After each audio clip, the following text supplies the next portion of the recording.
समाज मैया देव करता गुहार सुनाया जी हमार हमरा दिलवा में आके समाज मैया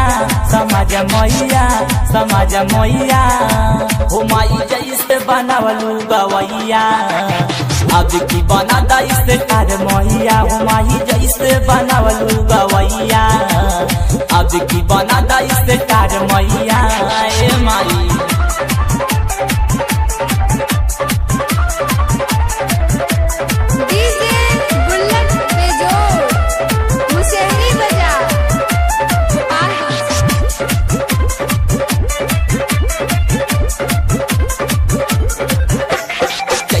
नजरिया फिर लुखे सारी पे वैसे नजरिया फेरा हो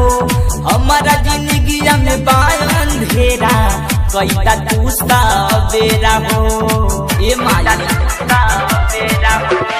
जैसे नजरिया फिर लुखे सारी पे वैसे नजरिया फेरा हो हमारा जिंदगी में बायन अंधेरा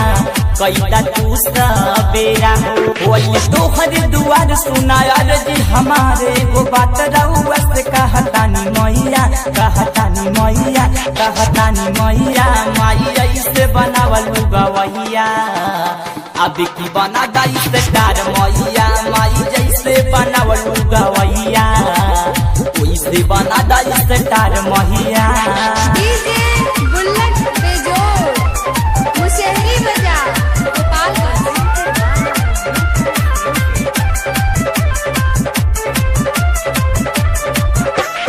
दिल वाला लिखेला पचरा गावेला जय अलबेला हो तहरे दया से भइली गवैया सुनला मोरे मैया हो सुनला मोरे मैया हो कंदिम निराला लिखेला पचरा गावेला जय अलबेला हो तहरे दया से भइली गवैया सुनला मोरे मैया हो रखा मथवा पे हाथ तोहर छूटी नहीं साथ मोरा नैया के पार लगा दा मैया लगा दा मैया लगा दा मैया माई ऐसे बनावलू गवैया अब की बना दाई से तार मैया माई जैसे बनावलू गवैया वैसे बना दाई से तार मैया।